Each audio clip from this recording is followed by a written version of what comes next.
Waouh, extraordinaire. Encore une soirée de plus, encore un moment exceptionnel dans la présence de Dieu. L'ange de Nazareth, c'est la bonne nouvelle du royaume de Dieu adressée. Dieu t'aime et il a des projets incroyables pour toi. Je ne sais pas ce que tu traverses, je ne sais pas ce par quoi tu passes, je ne sais pas qui a dit que tout est fini dans ta vie, mais je suis venu de la part de l'Éternel te dire, lorsque l'homme te rejette, Dieu te projette. Dieu est sur le point de faire quelque chose dans ta vie qui va étonner tes ennemis et qui va restaurer sa présence glorieuse dans ta vie. Oui, tu n'es pas né pour être un rejet, tu es né pour être un projet. Tu n'es pas né pour être un zéro, tu es né pour être un héros. Et j'ai la ferme conviction que le ciel est sur le point d'opérer dans ta vie. Et je parle dans les 14 jours qui viennent, un miracle exceptionnel. Je m'adresse à 68 personnes. Dans les 14 jours qui viennent, ton histoire va changer. Le ciel va t'honorer. Tu as longtemps crié à Dieu et tu dis, Seigneur, où est mon miracle? Où est ma bénédiction? Où est la récompense que tu m'avais promis? Crois-moi, mon frère, ma soeur, Dieu n'a pas dit le dernier mot. Il me dit de te dire à toi qui me regardes. Oui, c'est à toi que je parle. Tu es assis et tu me regardes. Dieu me dit de te dire, dans 14 jours, tu auras un témoignage.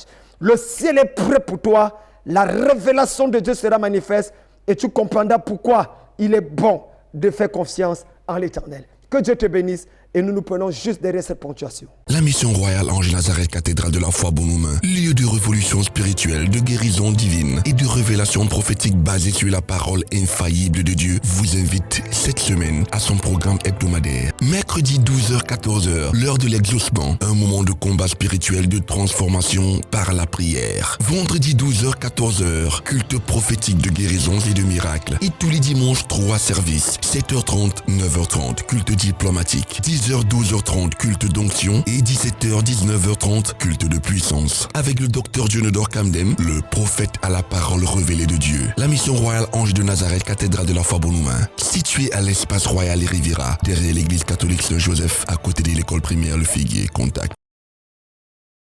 Bien-aimés dans le Seigneur, j'aimerais qu'on ouvre la Bible dans le livre de Deutéronome, le chapitre 3. Deutéronome, chapitre 3.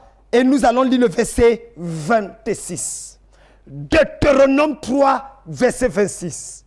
Mais l'Éternel s'irrita contre moi à cause de vous. Et il ne m'écouta point. L'Éternel me dit, c'est assez, ne me parle plus de cette affaire. Tchaï! Il y a des passages dans la Bible où je prêche aujourd'hui sur le thème « Ton péché te rattrapera ». Ton péché te rattrapera. Mesdames, mesdemoiselles, dames, messieurs, le livre de Deutéronome a été écrit au moment où Israël est déjà d'entrer dans la terre promise. À quelques jours avant son entrée. Dieu avait déjà donné les prescriptions à Moïse en lui disant « Prépare-toi, parce que c'est la dernière ligne droite pour Israël d'entrer. » Il va donc rappeler la loi, d'où le nom Deutéronomos, qui veut dire la deuxième loi, ou alors le rappel de la loi. Moïse va donc rappeler au peuple d'Israël comme un testament tout ce que Dieu avait dit, ce que Dieu attendait d'eux et ce que Dieu espère d'eux lorsqu'ils attendent dans la terre promise. Or, lorsque Moïse finit de parler, la Bible dit au verset 23, Moïse dit, en ce temps-là, j'implorai la miséricorde de l'Éternel en disant, Seigneur, tu as commencé à montrer à ton serviteur ta grandeur et ta main puissante, car quel Dieu est pareil à toi. Oh Dieu, laisse-moi passer, je te prie. Laisse-moi voir ce bon pays de l'autre côté du Jourdain, ces belles montagnes du Liban. Mais l'Éternel s'irrita contre moi. Pour la première fois, l'Éternel s'irrita contre Moïse. Moïse qui a dit à Dieu, si tu ne pardonnes pas à ce peuple, efface mon nom du livre de vie.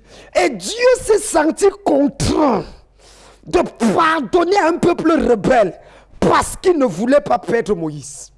Le même Moïse qui levait la verge et la mer se fendait. Le même Moïse à qui Dieu parlait face à face. La Bible dit, Moïse implora l'Éternel. S'il te plaît, je veux voir le pays. Je veux entrer dans la terre promise. Et l'Éternel lui dit, il dit, l'Éternel s'irrita. Dieu se fâcha contre lui et dit, assez, ne me parle plus de cette affaire. J'ai dit que tu n'entreras pas. De quelle affaire s'agit-il? Il faut revenir dans Nombre. La Bible dit que Dieu avait dit à Moïse, parle au rocher. Et Moïse a frappé le rocher 2 fois. Quand il a frappé le rocher, l'eau est sortie. Mais c'était la désobéissance. Dieu a dit à Moïse, comment tu ne m'as pas honoré en présence du peuple? Il avait frappé 1 fois, c'était suffisant. Mais comment frapper le rocher une 2e fois peut pousser Dieu à se fâcher au point où aucune intercession ne peut pas changer? Il faut comprendre que le rocher que Moïse frappait n'était pas n'importe quel rocher. C'est plus tard que l'apôtre Paul va révéler que le rocher qui les suivait, c'était Jésus-Christ. Donc, en frappant le rocher 1 fois, il signifiait que Jésus allait mourir 1 fois. Mais le frapper une 2e fois, c'est pour dire que Jésus va mourir une 2e fois. Et ça, Dieu n'est pas d'accord. Ah oui, il y a des actions qu'on pose. On ne pèse pas la pertinence prophétique, la dimension générationnelle de l'action. La Bible dit à cause de ça, Dieu a dit à Moïse, tu n'entreras pas dans la terre promise. Tu n'entreras pas dans la terre promise dans mon Canaan. Moïse va continuer à faire des miracles. Moïse va continuer à faire des choses. Je vous rappelle que si Dieu était comme nous, quand Moïse a péché, mais l'eau est sortie du rocher. Est-ce que l'eau est sortie ou n'est pas sortie? L'eau est sortie. Est-ce que le peuple a bu ou le peuple n'a pas bu? Le peuple a bu. Est-ce qu'après avoir bu, le peuple est mort? Non, le peuple a été vivifié. Comme quoi? C'est une désobéissance à Dieu, mais le miracle s'est produit. Oh, écoutez-moi, écoutez-moi, écoutez-moi. C'était une désobéissance. L'homme de Dieu avait désobéi, mais le miracle est sorti. Ce n'est pas parce qu'un homme de Dieu fait un miracle qu'automatiquement Dieu est d'accord avec lui. Ce passage me fait peur, me fait peur, me fait peur. Moïse vient de rater son entrée dans la terre promise, mais cependant, l'eau sort. Il a désobéi à Dieu. Et cependant, le miracle s'opère. Quand je vois mes jeunes frères dans le ministère aujourd'hui, passer dans les télévisions et dire que vraiment, les miracles, les paralytiques marchent, les aveugles voient, je n'ai rien contre ça, gloire à Dieu. Mais ce n'est pas le signe authentique que Dieu est avec toi. Non! Moïse a continué à faire des miracles. Après ça, mais Dieu avait déjà calé qu'il n'entrera pas dans la terre promise. Jésus va dire, plusieurs me diront, Seigneur, n'avons-nous pas fait des miracles en ton nom? N'avons-nous pas prophétisé? N'avons-nous pas chassé les démons? Mais je ne dirai pas que c'est faux, vous n'avez pas fait ça. Il dit non, c'est vrai que vous l'avez fait en mon nom. Mais éloignez-vous de moi. Je ne vous ai jamais connu, vous qui commettez l'iniquité. La présence de l'iniquité n'authentifie pas la présence de Dieu. Ce n'est pas parce que tu fais des miracles, tu chasses les démons et que tu prêches même bien comme moi, qu'automatiquement tu iras au ciel. C'est faux. C'est faux. C'est faux. C'est faux. Les miracles ne sont pas la preuve que Dieu est d'accord. Si oui, c'est que même les sorciers et les féticheurs voyants qui font des miracles jusqu'à citer les noms des téléphones des gens, ils seraient des gens de Dieu. Mais soyons sérieux. Qui nous a envoûtés en francophonie? Comment pour Ghana prendre les choses? On vient ici avec, on pense qu'on est arrivé. Non! Un homme de Dieu ne se reconnaît pas par les miracles. Si c'était le cas, je vous dis la vérité, Jean-Baptiste ne serait pas un homme de Dieu. Oui! Jean-Baptiste n'a jamais fait un miracle. Est-ce que tu sais ça? Jamais! Je parle de celui que Jésus appelle le plus grand de tous les prophètes, c'est notre grand frère, nous tous. Il n'a jamais fait de miracle. Tu veux que je vais plus loin? Même pour voir Jésus, reconnaître que c'est Jésus, il lui a fallu un signe qui venait du ciel. À un moment même, il a douté. Est-ce que c'est vraiment lui? Est-ce que ce n'est pas vraiment lui? Le plus grand des prophètes ne voyait pas bien. Donc tu viens, tu dis que tu es le grand des prophètes, parce que tu vois trop clair. Fire! Quelle histoire! Frère, revenons dans la parole. La Bible dit, Moïse, tout le monde a acclamé. Imaginez quand Moïse a frappé le rocher, l'eau est sortie. Waouh! Les ressortissants, les adeptes de Moïse. Ouais, Moïse, yes, Moshe, yes, Moïse, yes, Moshe. On a commencé à danser. Le grand homme de Dieu, Moïse. Oui, Moïse. Voilà la preuve que Dieu avait lui. Il ne savait pas qu'à l'instant là, Moïse venait d'avoir son nom barré dans l'entrée dans la terre promise. Il ne savait pas qu'à l'instant, le cœur de Dieu était fâché. Il ne savait pas qu'à l'instant, Dieu était en colère contre Moïse. Les succès des hommes n'est pas automatiquement le succès de Dieu. Faire des croisades et rassembler des milliers ne veut pas dire que Dieu est content de toi. Frère, revenons à la base. Je vous donne 3 autres cas et je prie pour vous. Oui, ton péché te rattrapera. Plus tard, quand il est sur le point d'entrer dans la terre promise, qu'est-ce que la Bible dit? La Bible dit à ce moment, il dit, oh Dieu miséricordieux, c'est écrit dans ta Bible, Deutéronome 3, à partir du verset 23. Il dit, j'implorais la miséricorde de Dieu. Même la miséricorde de Dieu n'a pas sauvé Moïse. Parce que le péché qu'il avait commis a fini par le rattraper. Vous voulez que je parle? Allons, le cas de Samson. La Bible dit que Samson a commencé à pécher contre Dieu en se mariant avec des Philistins, des Philistines, à vivre une vie de débauche. Samson allait jusqu'à dormir dans la maison des prostituées. Samson, le juge, maison de prostituées. Et à la fin, il portait, quand on venait l'arrêter, il prenait une mâchoire d'âne, il tuait 1000 personnes. On dit, ouais, le libérateur là. À la fin, on veut l'enfermer dans la ville de la prostitution. Il portait les battants de la ville, il commence à marcher. On dit, ouais, le grand Samson. Mais ce qu'il ne savait pas, c'est que lorsqu'il s'est mis sa tête sur les genoux de Delilah, j'ai dit toujours aux jeunes serviteurs de Dieu, méfiez-vous des genoux de Delilah. Peu importe le fait que tu sois géant et ouin, les genoux de Delilah vont t'endormir. Quand tu vas te réveiller, tu vas croire que Dieu est encore avec toi, alors que Dieu t'a déjà quitté depuis. Quand Samson s'est réveillé, on dit, Samson, les Philistins sont sur toi. Il a dit, ah, alléluia, Shabragosi Gede. L'onction, le parler à langue est encore là. Je veux me libérer comme les autres fois. Mais il ne savait pas. La phrase la plus dangereuse. Mais il ne savait pas que l'Éternel s'était retiré de lui. La tragédie de la vie, c'est quand Dieu te quitte et tu ne sais même pas qu'il t'a quitté. Quand Dieu te quitte et tu ne sais pas qu'il t'a quitté. Tu continues à être pasteur, prophète, bishop, docteur, mais Dieu t'a déjà quitté. Tu continues à parler, à faire des mais Dieu t'a déjà quitté. Je ne connais pas un Dieu qui peut utiliser un homme qui marche avec les prostituées. Ça n'existe pas. Tu peux pas être immoral. Un corps rempli du Saint-Esprit. Tu donnes ça à la prostitution de manière légale. Et tu dis que tu es homme de Dieu, femme de Dieu. Non, Seigneur, pardonne-nous, pardonne-nous, pardonne-nous, pardonne-nous. On a tellement baissé le standard. Le succès devant les hommes, non. Quand tu parles, tu dis que tu me parles à Camden comme ça, tu es normal. Tu connais le nombre d'églises que j'ai? Tu connais ce qui se passe dans ma vie? Hein? Est-ce que tu sais que j'ai 2000 chrétiens? Hein? Mon frère, ce n'est pas parce que l'église grandit qu'il y a plus de fidèles qu'automatiquement on dit que Dieu est là. Si c'était le cas, c'est que Dieu est au cimetière. Parce que les cimetières grandissent tous les jours. Va au cimetière, tu vas voir. C'était d'abord 280 000 cadavres. Maintenant, ils sont passés à 318 000 cadavres. La semaine prochaine, ils seront peut-être à 428 000 cadavres.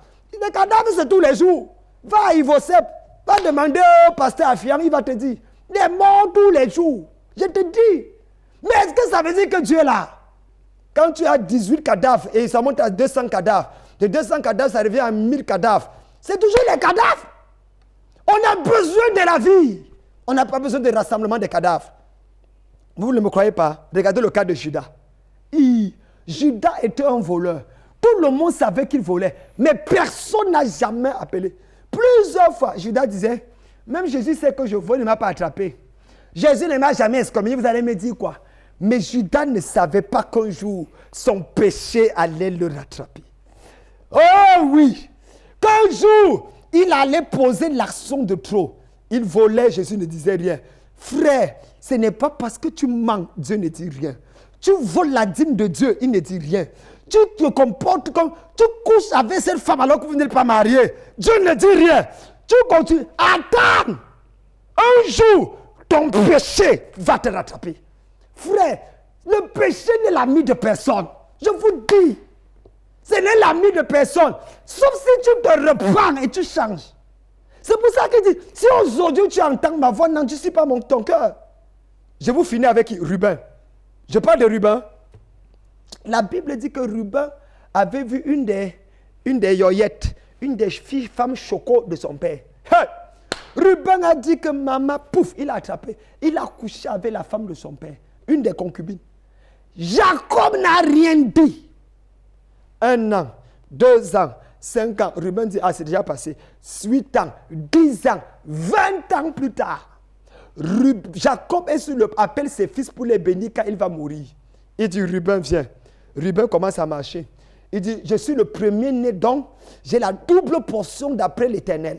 Il avance, il appelle ses amis. Venez voir sur le jour où mon père va me donner le code secret que son père lui avait donné Isaac et que son grand-père avait donné, Abraham avait donné à Isaac. C'est à moi qu'on va remettre ça aujourd'hui. La femme de Ruben a préparé la nourriture, les atchiqués, la loco. Tout le monde était prêt pour la grande fête de Ruben, son triomphe.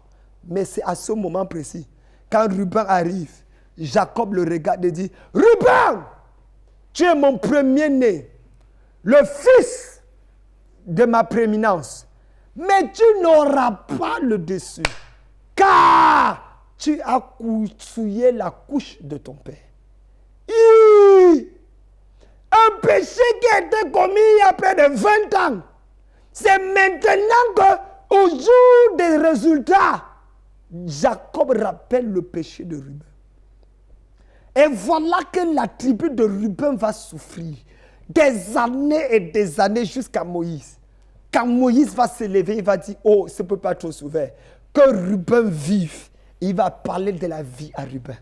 Mesdames, mesdemoiselles, messieurs, le péché que tu as caché, si ce n'est pas confessé, ça ne pourra jamais être oublié. Oh! Ton péché te rattrapera. Dieu m'a dit de dire à quelqu'un, personne ne t'a vu coucher avec ton fiancé. Attends le jour du mariage. C'est après que la vérité va sortir. Personne ne t'a vu vivre ta vie de désordre. Personne ne t'a vu dormir avec ton pasteur. Calmas. C'est quand les troubles dans ton ventre vont commencer que tu seras obligé d'aller confesser à l'ennemi de ton pasteur. Frère, ton péché te rattrapera. Je sais une chose, peu importe le temps, un péché qui n'est pas confessé finit toujours par te rattraper. Ma prière, c'est que tu n'endurcisses pas ton cœur en m'écoutant. Ma prière, c'est que tu regardes ton cœur et que tu passes à genoux devant Dieu. Et que tu pleures. Tu dis, oh Dieu, pardonne-moi. Oui, parce que la main de l'Éternel n'est pas trop courte pour sauver, ni son oreille trop dure pour entendre. Mais ce sont nos péchés qui nous séparent de notre Dieu. Et il a dit, si tu confesses, celui qui confesse ses transgressions ne prospère. Celui qui cache ses transgressions ne prospère pas. Mais celui qui les avoue et les délaisse obtient miséricorde. Oui, tu as besoin que Dieu te pardonne. Parfois, tu dis que c'est les autels. Parfois, tu dis que ce sont les sorciers qui ont bloqué ta vie. Non, c'est ton péché qui a bloqué ta vie. Si tu peux te repentir et demander pardon à Dieu. Si tu peux dire, Seigneur, je regrette. Je vais mettre ma vie en règle avec toi. Dans la sainteté et la pureté. Dans la consécration et la vérité. Seigneur, c'est dur, mais j'accepte. Je ne dis pas d'aller exposer ton pasteur devant tes ennemis. Je ne dis pas d'aller exposer... Non. Pas comme une soeur qui est venue me voir. Papa, je vais me repentir. J'ai commis l'adultère. J'ai dit, ok, merci. Ça va, que Dieu te pardonne. Est-ce que Dieu me regarde? Papa, tu ne veux pas connaître avec qui j'ai commis ça? J'ai dit, tu es venu confesser ton péché ou bien dévoiler le péché de quelqu'un d'autre? Non, mais papa, c'est un pasteur. J'ai dit, ma soeur, tes péchés que j'avais pardonnés, je ramène ça dans ta vie. Tes parents, tes grands-parents, reprends ça et sors de mon bureau. Ça, c'est la sorcellerie. Tu viens confesser ton péché ou bien tu vas exposer les péchés des autres.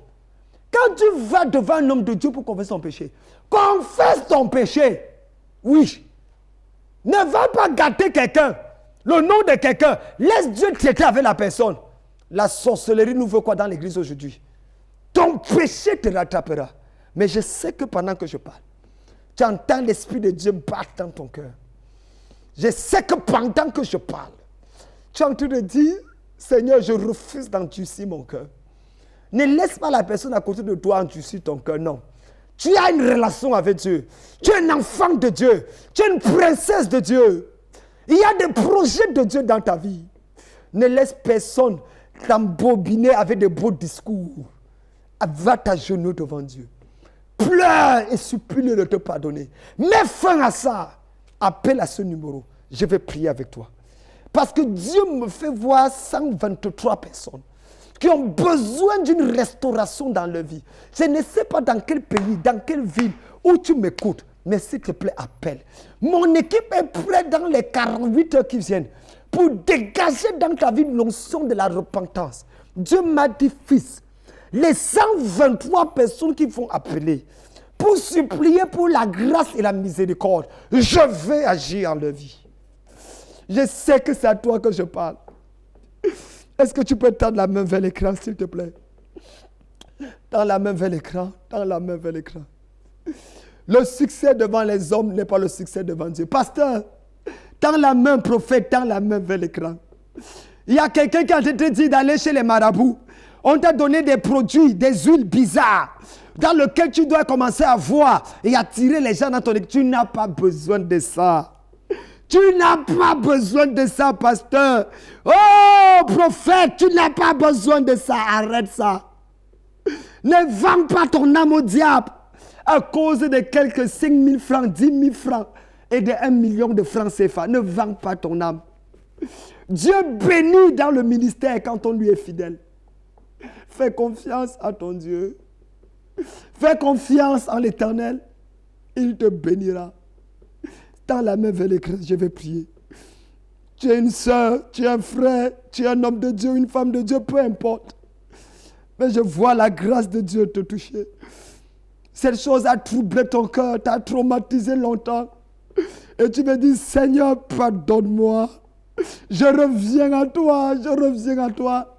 Dans une vie de prière totale, dans une vie d'intimité avec toi, je reviens à toi, oh Dieu. Je reviens du fond de mon cœur à toi, Seigneur, pitié de moi. J'ai besoin de toi, j'ai besoin, pardonne mon péché. Je ne veux pas exposer l'autre, mais je reconnais mon tort, pardonne-moi, Seigneur. Pendant que ta main est tendue vers l'écran, je vais prier. Seigneur, je prie au nom de Jésus pour tous ceux-là qui ont la main tendue vers l'écran. Je prie que ta grâce les visite dans ce moment précis.